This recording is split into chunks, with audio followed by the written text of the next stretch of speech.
Bem, meus amigos, vamos continuar aqui com o curso de elementos de máquina. Hoje vamos fazer uma breve revisão aqui sobre movimento circular.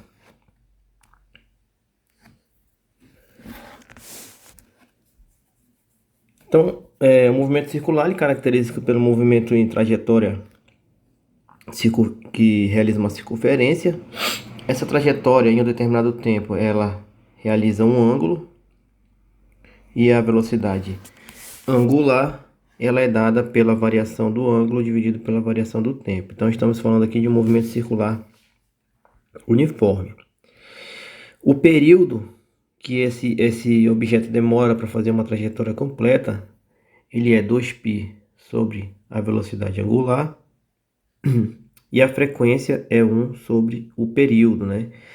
Então, a frequência é o número de vezes que vai realizar um ciclo em um segundo, né? Então, uma frequência de 10 Hz, por exemplo, seria equivalente a dizer que o objeto daria 10 voltas em um segundo.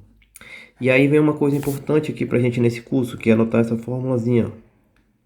Como a frequência essa frequência é de Hertz por segundo, e a maioria das máquinas você compra o motor, ele vem com a frequência de rotação dada em RPM, nós vamos utilizar essa equaçãozinha, ó.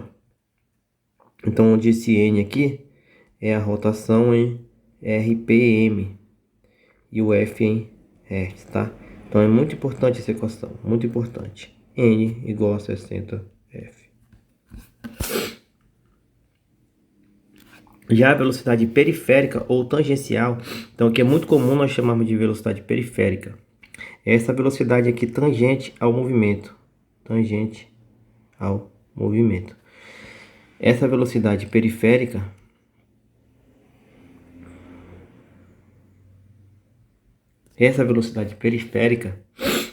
ela vai ser determinada pelo produto entre a velocidade angular e o raio de curvatura do movimento circular. E ela vai ser dada em metros por segundo, tá certo? Mas para ser dada em metros por segundo, a velocidade angular terá que ser dada em radianos por segundo. Lembrando aí que π é 3,14. O raio também tem que ser dado em metros, tá certo? Dado em metros. Então aqui nós temos aqui alguns exemplos de transmissão que utilizam o movimento circular. Então nós temos transmissões por correias, transmissões por corrente, transmissões por engrenagens, transmissões por árvores,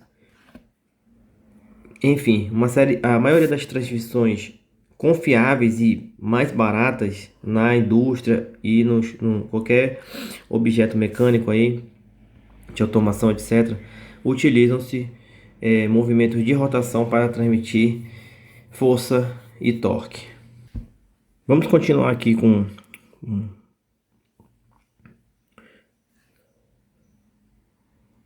vamos fazer aqui um pequeno exemplo para usar aquelas fórmulas para ir treinando. Uma roda com o diâmetro de 300 milímetros. Então, se ela tem um diâmetro de 300 milímetros, nós sabemos que o raio é 150 milímetros ou 0,15 metros. Gira com velocidade angular de 10π radianos por segundo. Então, nós temos aqui a velocidade angular. Determine para o movimento o período. Então, o período é igual a 2π sobre 10π. O período é igual a 2π sobre o ômega, né? Ele vai ser igual então a 0,2 segundos. A frequência vai ser o inverso do período, ou seja, vai ser igual a 5 Hz. A rotação, isso aqui é muito importante para a gente, é 60 F. A rotação vai ser 60 vezes 5, 300 RPM. Já a velocidade periférica, né, que é essa velocidade tangencial aqui, ela vai ser igual a ômega R. Então ela vai ser igual a 10π vezes o raio, que é 0,15. Então ela vai ser igual a 1,5 π metros por segundo. Pi metros por segundo.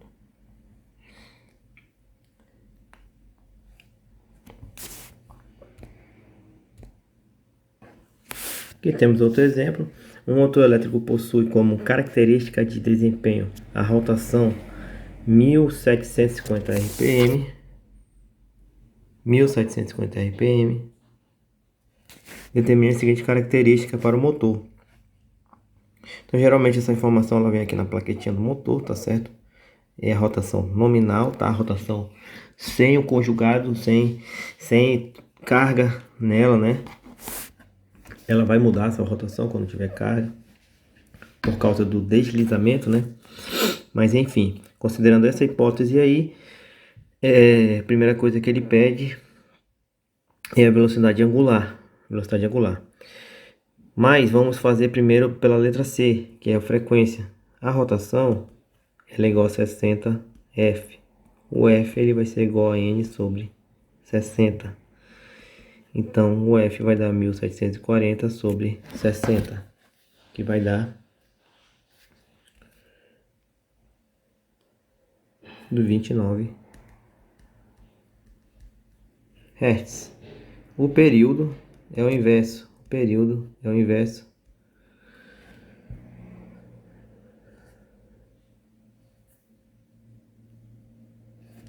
Que vai dar aproximadamente 0,01 segundo. Aproximadamente 0,1 segundo. Aproximadamente 0,1 segundos. E aí a gente quer a velocidade angular, né?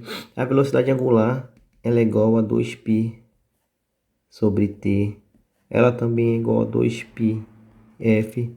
E ela também é igual a 2π n sobre 60. Ou πn sobre 30. Então essa aqui é uma equação muito importante para utilizar para aumentar a velocidade quando nós estivermos fazendo dimensionamento de elementos de transmissão, tá certo? Então a velocidade angular ela vai ser igual a 3,14 vezes o n dividido por 30.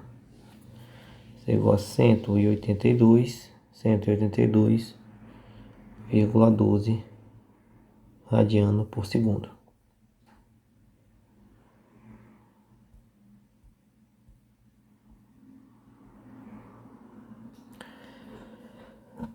Outro exemplo, o ciclista da figura monta uma bicicleta de aro 26 com diâmetro 660 milímetros, ou seja, o raio é 330 milímetros.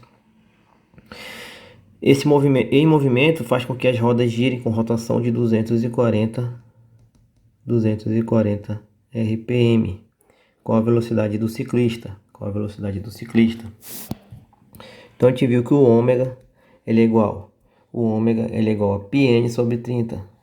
πn sobre 30. E a velocidade periférica, né? Velocidade periférica é igual a ômega vezes o raio. Então vai ser πn r sobre 30. E aí aplicando na fórmula, 3,14 vezes 240 vezes o raio dividido por 30, o que vai nos fornecer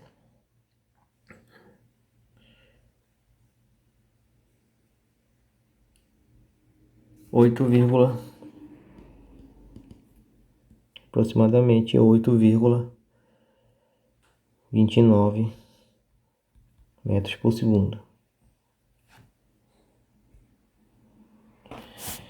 E aí a gente tem aqui, ó, o sistema de ampliação e redução de velocidade, né? Então isso aqui é muito importante entender ampliação e redução de velocidade para poder aí continuar com o estudo de transmissão, né? Tem que ter muito claro essa relação na cabeça. Você tem que olhar para o sistema e saber quando está falando de ampliação e redução de velocidade. Então a questão aqui, ela é bem simples, tá certo? A questão ela é bem simples. Observe aqui esse movimento aqui por GIF animado, onde nós temos uma engrenagem grande, uma engrenagem maior, que ela está sendo movida, ela está movimentando duas outras engrenagens. Essa aqui é a engrenagem 1, tá? 1 está movimentando a 2 e a 3. 3.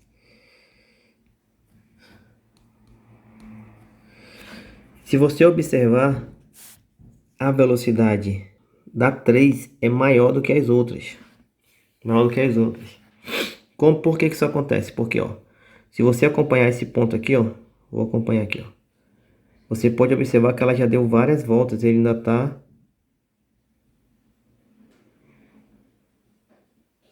rodando. Agora que ele deu uma volta. Então, quando a engrenagem grande dá uma volta, a engrenagem menor já deu, a engrenagem 3 menor já deu várias voltas. Então, por isso que a velocidade angular dela é menor, tá? Então, o movimento, quando ele vai da maior para menor, a velocidade angular aumenta. A velocidade angular aumenta. Quando ele vai da menor para maior, ao contrário, ela diminui, tá? Porém, a velocidade periférica, nesses casos aqui, ela é a mesma, tá? Ela é a mesma. A velocidade periférica é essa velocidade aqui, ó. A velocidade periférica é essa velocidade tangencial. Tangencial, tá certo? Velocidade periférica.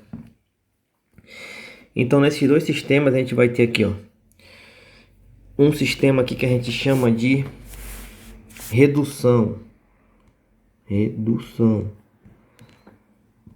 Quando vai da menor para maior. Quando a motora é a menor. Já desse outro lado direito, nós teremos aqui um sistema de ampliação. Quando a motora é a maior e a movida é a menor. O que isso significa? Que vai ampliar a velocidade movida. Nesse primeiro, o que significa? Que vai reduzir a velocidade da movida. E aí aqui a gente tem alguns exemplos de ampliação e redução de velocidade. Então, observem aqui, eu vou dar um exemplo para vocês que é de ampliação de velocidade. É o sistema eólico. O sistema eólico ele utiliza essas pás gigantescas para gerar um movimento aqui com frequência menor, tá? Conseguir gerar algum movimento aí nessas pás. E aí, através de um sistema de correias ou engrenagem, ela vai ampliar a velocidade aqui. Porque o motor ele precisa de um RPM alto para poder gerar a corrente elétrica. Porém, não precisa de ter torque, tá? Não precisa ter torque, ele só precisa girar o eixo lá. Com o rotor só precisa girar em relação ao estator para produzir a corrente. Então, esse rotor não precisa de muita carga para fazer ele só precisa de velocidade para gerar corrente. Dessa forma, a gente tem aqui um sistema de ampliação. Já nesses dois aqui, ó, a gente tem um sistema de redução. Por que redução? Aqui nós temos uma talha, tá? Na talha você vai girar várias vezes um conjunto de engrenagem para poder subir um pouquinho o objeto, né? Então você está reduzindo a velocidade. E qual que é a ideia de reduzir a velocidade? Reduzir a velocidade a ideia é ganhar torque, ganhar força. Então a talha ela vai levantar cargas pesadas. E aí você sem fazer força, só puxando a corrente, puxando aqui a corrente, tá? A menorzinha aqui. Você vai conseguir levantar uma carga de várias toneladas. E aqui do outro lado nós temos aqui um eixo diferencial, tá? Que é utilizado em carros 4x4, por exemplo, onde ao ser acoplado, nós aumentamos aqui, nós temos aqui a tração nas rodas traseiras, né? Então, como você pode ver, nós temos aqui uma engrenagem menor e aqui uma engrenagem maior.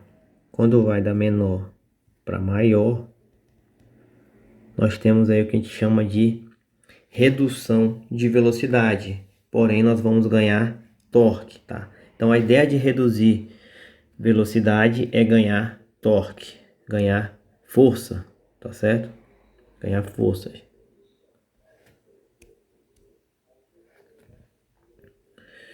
E aqui tem outro exemplo, né? Um exemplo aqui de uma caixa de transmissão manual. Aqui a gente tem o volante do motor, aqui a gente tem o eixo de transmissão, tá? Para fazer a troca. Isso aqui é a entrada, né? Que vem do volante do motor aqui, conecta na entrada. Aqui é o eixo intermediário, tá certo? O eixo intermediário. E aqui é a saída. Então, o que é, o que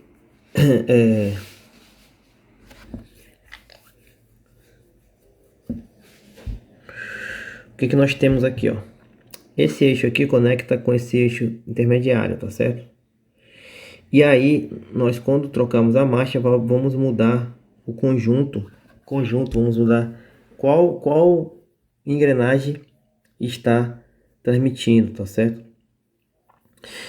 E aí ele pergunta aqui o seguinte, ó. Na figura indica a engrenagem do eixo de saída, o eixo de saída desse eixo vermelho aqui, que representa a primeira marcha. Então, a primeira marcha é a marcha que tem que ter o maior torque, né? Tem que ter o maior torque. Então, a primeira marcha, a engrenagem que vai representar a primeira marcha no conjunto de saída vai ser a que você tiver a maior relação, né, de redução, né, de redução. E para ter redução, a engrenagem movida tem que ser maior do que a engrenagem motora, certo? Então, a maior aqui, se você observando aqui, você vai ver que é essa daqui, tá? Essa aqui é a primeira marcha, tá certo?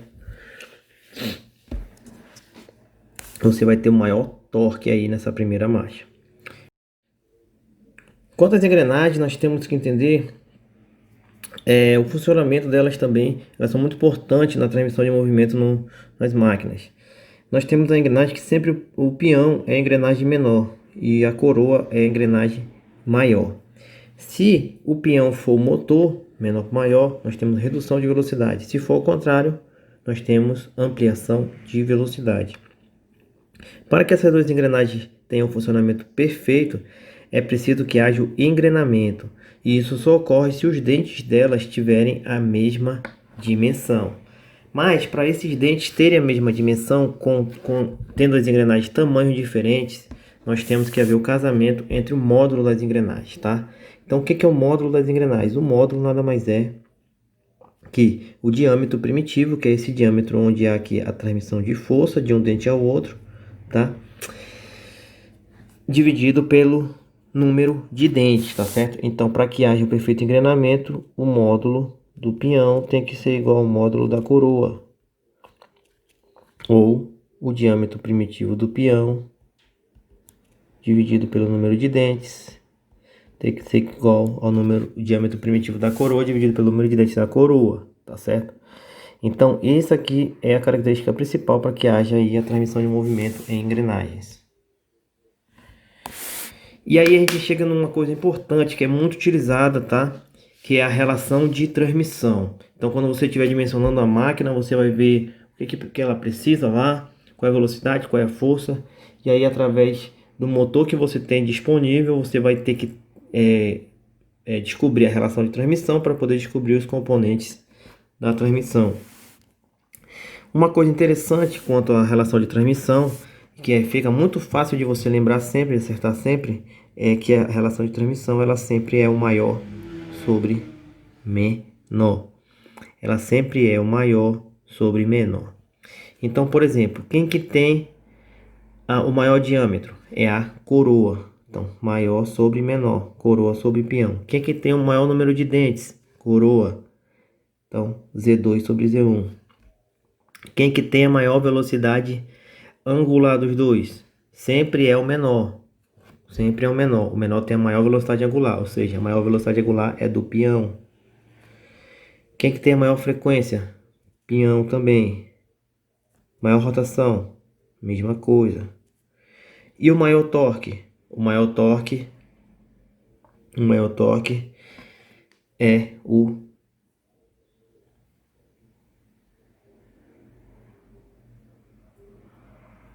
Na verdade aqui tá trocado, tá, pessoal? É a coroa, tá? Então, o maior torque vai estar na coroa.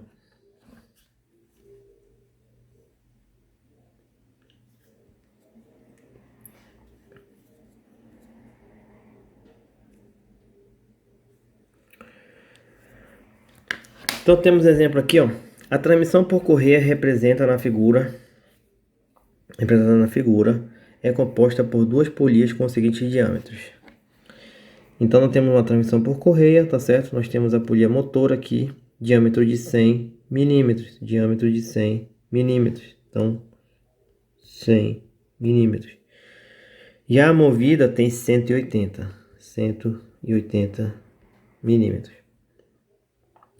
A polia motor atua com velocidade regular de 39 pi radianos por segundo.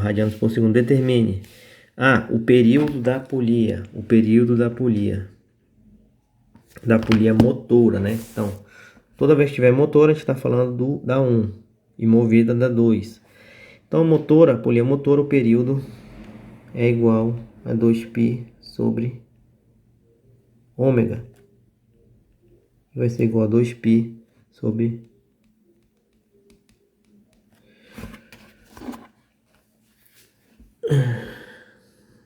vai dar 0,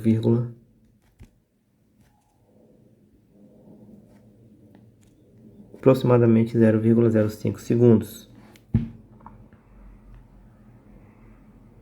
Já a frequência vai ser o inverso, a frequência vai dar 19,5 Hz. E a rotação é igual a 60 vezes a frequência. 60 vezes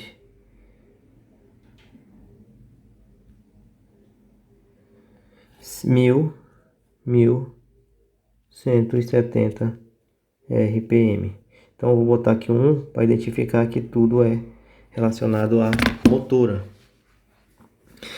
A velocidade angular da polia motora já foi dada, né? 39 pi radiano por segundo. E aí a gente vai para movida agora. A frequência da polia movida.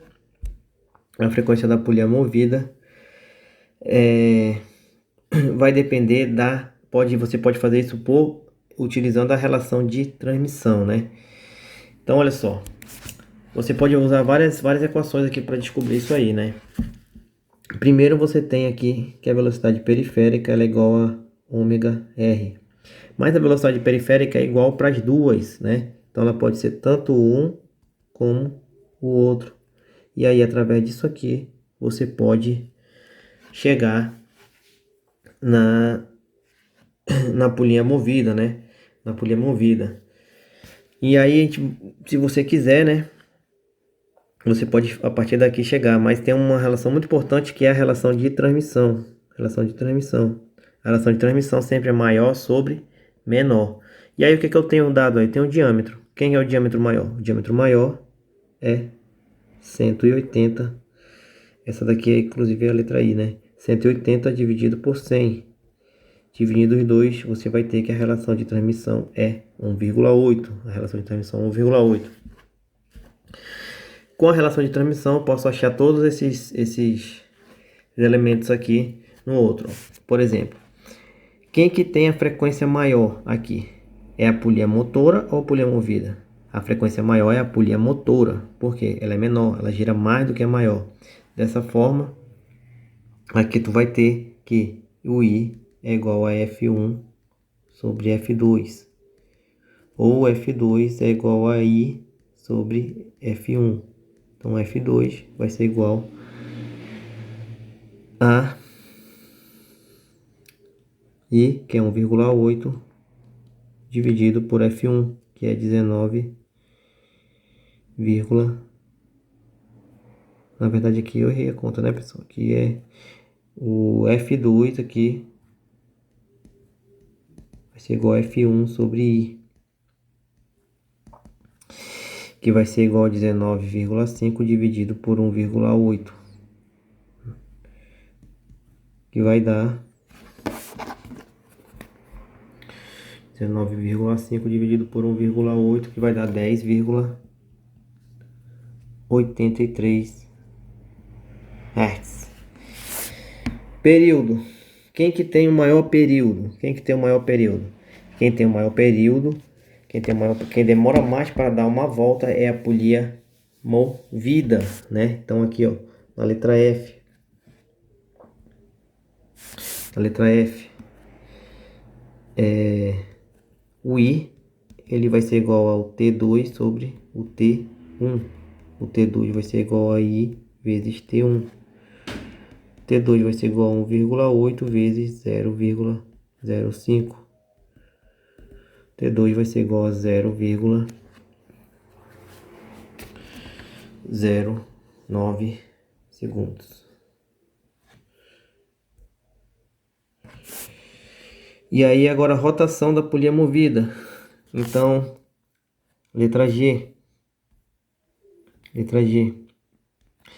O I é maior sobre menor. Quem que tem a maior rotação? É a polia menor. É a polia menor. Dessa forma, ele vai ser igual ao N1 sobre o N2. E o N2 vai ser igual ao N1 sobre I. O N2 vai ser igual a 1170 dividido por 1,8. O N2 vai ser igual a 1170 dividido por 1,8. Vai ser igual a 650 RPM. 650 RPM.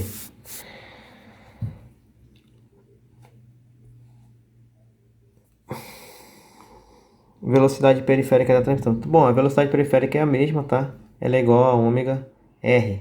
Ou velocidade periférica é igual a ômega R.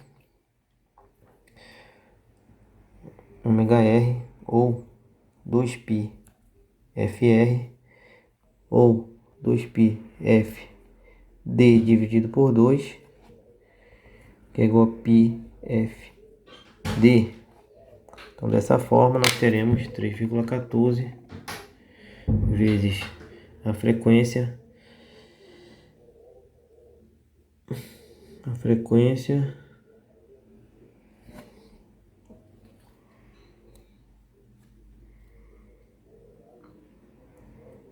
19,5 vezes 19,5 vezes o diâmetro, que é 100 milímetros, que vai dar pra gente aí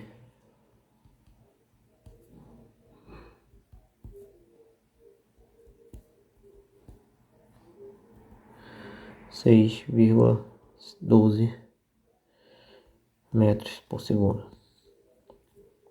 Bom, então essas questões elas são bem simples, né? Você só tem que ter aí uma certa cautela na hora de fazer essas questões, tá certo? Por quê? Porque elas são muito importantes, elas que vão determinar tamanho de dente, o material, a espessura da engrenagem que você vai utilizar, o tamanho da polia, qual correia você vai escolher no catálogo, enfim. Se você errar essas continhas simples, você vai determinar o componente errado para sua máquina, tá? Você vai determinar o componente errado.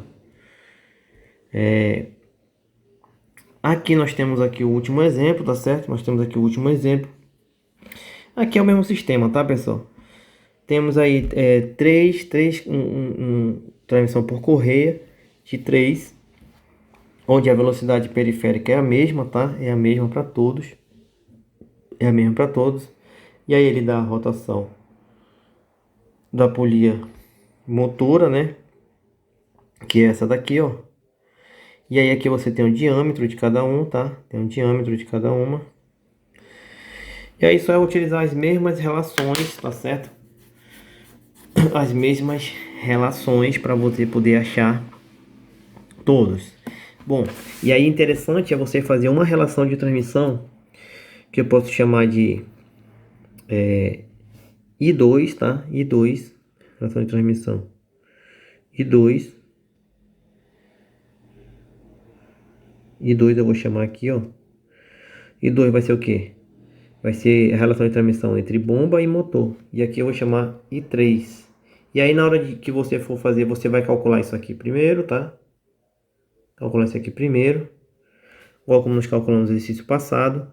E aí o I2, você vai calcular o I2, né? Você vai pegar o diâmetro da bomba, dividir pelo diâmetro do motor, vai calcular a relação de transmissão entre os dois. E aí você vai calcular esses caras aqui, ó. Depois você vai calcular o I3, que é esse diâmetro aqui dividido por esse. E aí você vai calcular esses daqui. Dessa forma, fazendo o mesmo procedimento, você vai encontrar todos os elementos dessa transmissão. E aí vamos ficar por aqui, tá? Vou deixar uma lista para vocês. Um forte abraço e bons estudos.